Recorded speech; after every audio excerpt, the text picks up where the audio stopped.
오늘 오후에라도 전격적으로 8대0 파면 선고하라 이렇게 외치면서 방송을 제가 했었어요. 예. 했는데 지금 5시가 이제 다 되고 있는 상황이라서 좀 오늘은 좀 어렵지 않을까 생각이 들고 그러면 다음 주는 어떻게 될 거냐? 월요일 날 한다 그러면은 지금이라도 좀 공지가 좀 나왔어야 되는데 학생들의 등교 문제도 있고 하기 때문에 예, 예. 나왔어야 되는데 지금도 안 나온 거 보니까 월요일도 힘들 수 있겠다.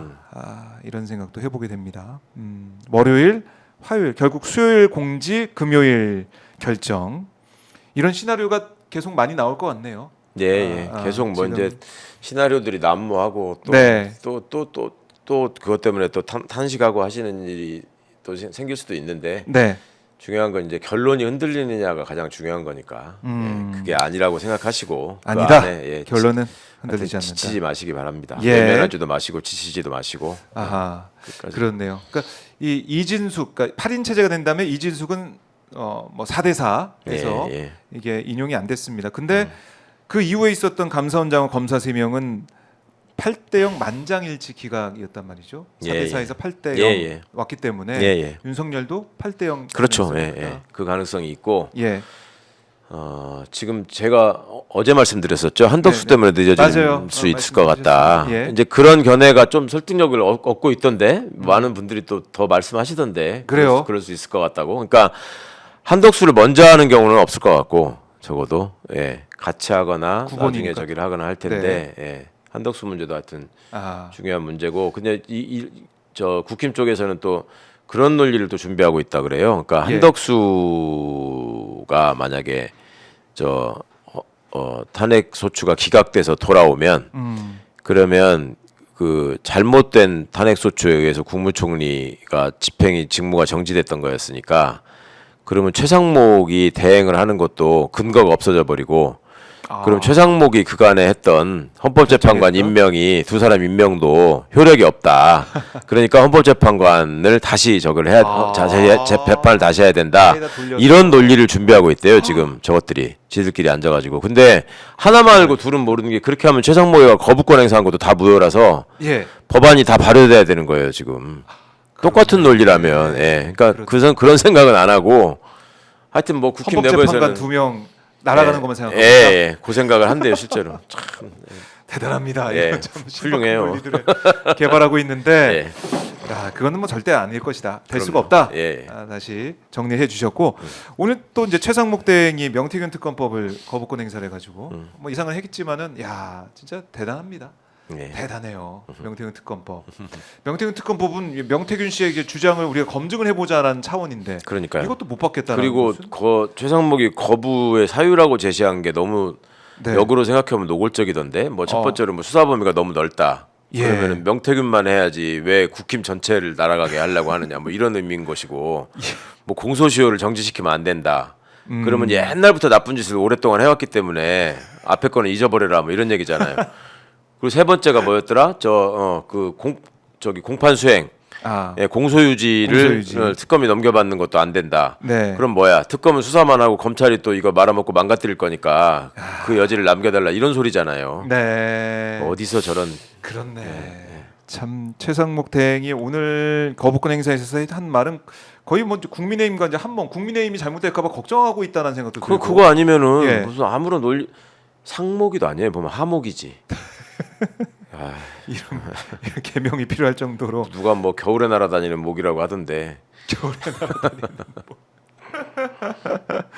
자, 그러니까 최상목 대행이 지금 보니까 2개월 만에 8번째 거부권 행사하니까 야, 뭐 하는 짓입니까 진짜. 부지런히 했습니다. 자기 말로 대행의 대행이라는 사람이 앉아가지고 거부권을 지금 밥 먹듯이 행사하고 있고 매번 궤변을 설파하고 아니 그러니까 왜 지금 마은영 마용준은 왜 임명 안 하냐고 그거부터 얘기를 하라고 최상목 씨.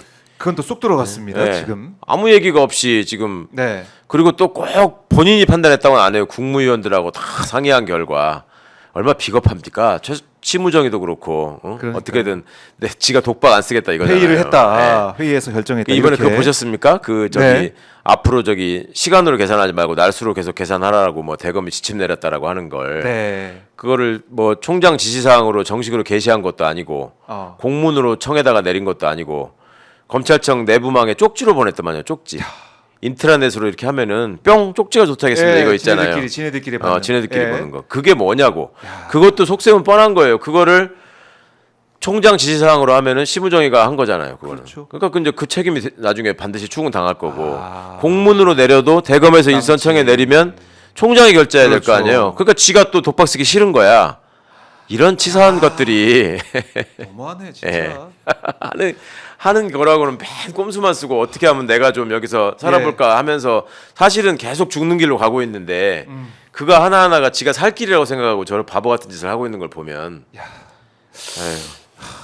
진짜 이 타조가 이제 머리만 딱 쳐박고 그렇죠. 그런 예, 것처럼 나는 살았다 뭐 이런 건데 안 보인다. 그러니까 이 심우정에 대한 평가 그리고 이제 검찰 내부에서의 비판 뭐 이거는 뭐 지금 너무 이게 소리도 안 들리고 미미하다라고는 하지만 어제 이제 이문정 부장검사가 한 얘기 보니까 택시도 못할 정도로 망신스럽다라는 그 후배 검사의 반응을 또 전하기도 하더라고요. 그러니까 검찰청 앞에서 택시 탔다가 택시 기사분한테 검찰 왜 그러냐 이런 소리 들었다는 거예요. 후배 검사가. 검사가요? 예, 이문정 검사가 전하기를 후배 검사가 이렇게 택시 기사가 물어보는 걸 들어서 너무나 망신스럽다 이런 얘기를 한다는 겁니다. 그 정도로 검찰에 대한 국민들의 이 평가 또 비판은 이건 거셉니다. 그럼요. 그러니까 지금 좀 달라졌지만 한 10여 년 전만 해도 군 간부들이 그 군복을 입고 바깥에 잘 못 돌아다녔다고요. 그 군부 독재나 쿠데타에 대한 기억들이 국민들이 남아 있을 때 군복을 입고 다니면 사람들이 좋은 눈빛으로 보질 않아서 그랬단 말이에요. 기억해 보면 그렇지 않아요? 근데 지금은 이제 군인이 그런 짓을 안 할 거라고 생각하고 많이 좀 좋아졌었다가 이번에 또 망가진 거 아니에요, 지금 군의 이미지가. 계엄군. 근데 검사라고 하는 거는 이제 어디 가면 그 동안에 누가 안 물어봐도 내가 검사라고 하고 특혜를 요구하고 껐덕거리던 것들이 이제는 이제 그런 소리 못 하게 된 것만으로도 윤석열이가 큰 공로를 세우긴 했습니다. 사실은 뭐 우리가 예전에 이제 모래시계 검사, 예. 공공의 적 영화에 봤던 그 검사, 그렇죠.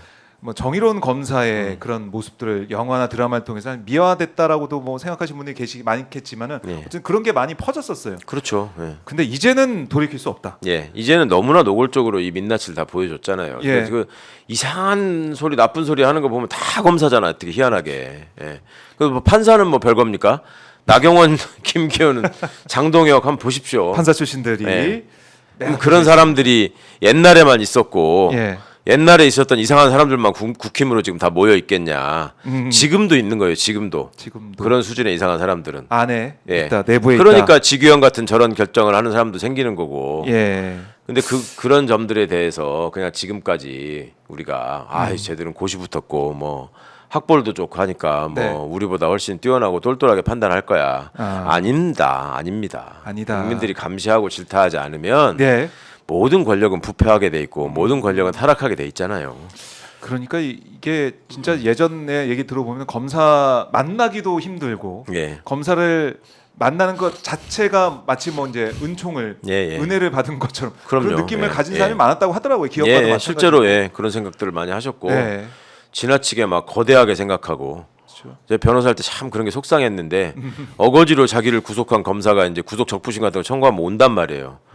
그러면 그 사람을 노려봐야 정상이거든. 근데 막 그 앞에서 막 그렇게 하고 계시는 거 보면 제가 정말 정말 그 쓰라린 마음이 그래요. 그런 여러 가지 기억들이 있지만 이제는 더 이상 뭐 검사나 이제 법원 판사들이 뭐 그 공부 잘하고 고시 패시한 사람도 정말 우리 국민들보다 못한 그런 법 감정이나 아니면 상식 합리적인 생각을 못하는. 그럴 수밖에 없는 게 이 보통 이제 그 뭔가 생각을 하면서 살아가는 시민들은 그냥 어떤 학교를 한 군데 마쳤다 여기서 생각이 멈추는 게 아니에요. 계속되는 사회생활이나 인간관계나 여러 경험들을 통해서 사람이 성숙하고 더 성장하고 이렇게 깎여지고 이렇게 한단 말이에요. 그런데 특히 이제 이 법조인이라는 집단은 그냥 특정한 시험 하나를 통과했다는 이유만으로 그때부터 거의 이렇게 지상세계하고 격리됩니다. 그래서 뭐 천상에 있는 것처럼 사람들이 그렇게 생각을 한단 말이에요. 저 사람 한번 내가 보기만 해도 무슨 영광이다 이런 식의 생각을 하는. 그러면 거기 있으면서 그 소수 집단이 자꾸 동종교배를 통해서 열성 유전자가 강화돼서 악화되면 악화됐지.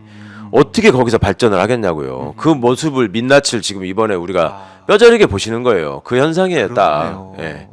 그리고 그 따로 몰려가지고 천상세계에 사는 사람들은 네. 자기를 돌아봐야 될 이유가 없어요. 이미 나는 천상세계에 있기 때문에 그 이상 무슨 뭐 자기를 연마하고 그렇죠. 뭘 공부할 필요가 없어요. 그 집단 안에서 잘 있다가 네, 그 나중에 안에서 그냥 끼리끼리 이 카르텔 관계에서 네. 실수만 안 하면 주고받고만 잘하면 어차피 저 아래에서 우리를 우러보러 보는 사람들은 내가 뭐를 해도 나를 자기보다 더 똑똑한 사람이라고 생각하니까 네. 뭐하러 그런 사람들이 자기 노력을 하겠습까? 그렇네요. 그러니까 그 이제 민낯이 그 이 속살이 다 이제 드러났다. 예. 그러니까 검사들이 이제 정치하겠다고 나와서 정권까지 잡았는데 딱 봤더니 나라 운영하는 꼴도 그렇고 그럼요. 아니면 그 밑에 있는 검찰총장부터 해서 검사의 모습이 전혀 이거는 국민들이 존경하거나 받아들일 수 없는 그런 아니, 상황이니까. 김민정 같은 사람 우리가 정말 한심하다고 얘기하는데 그 사람이 정치학 교수였습니다. 국민의힘 의원. 정치학을 전공한 교수였어요. 네. 근데 그 말하는 수준이나 행동을 보면 이거는 뭐 검사 뺨치잖아요. 하는 짓을 보면. 네. 그러니까 대한민국의 이 가짜 엘리트들의 민낯이라고 하는 게 어디서 시작됐는지 그렇다고 해서 그런 모든 거를 다 부정하자는 얘기가 아니라 네. 잘 구분하시는 눈을 키워야 된다. 그렇네요. 예. 그러니까 독일에서 민주시민 교육을 하는 핵심이 히틀러 이후에 사회를 바꾸기 위해서 독일의 교육이 두 가지를 강조했다고 그러잖아요. 네. 첫째는 경쟁을 없앤다. 아. 네. 그렇게 해서 일종의 우열로 학생을 구분하는 이거를 폐지해야 된다. 우열의 관념에서 나치가 탄생했다. 히틀러가 얘기하는 게 그거 아니에요. 아리안 민족 제일주의. 응? 그렇죠. 유대인은 해로운 존재니까 없애야 된다. 뭐 이런 거였잖아요. 그거에 대한 반성에서 그런 걸 없앴고 그다음에 또 하나가 선동에 휩쓸리지 않는 방법.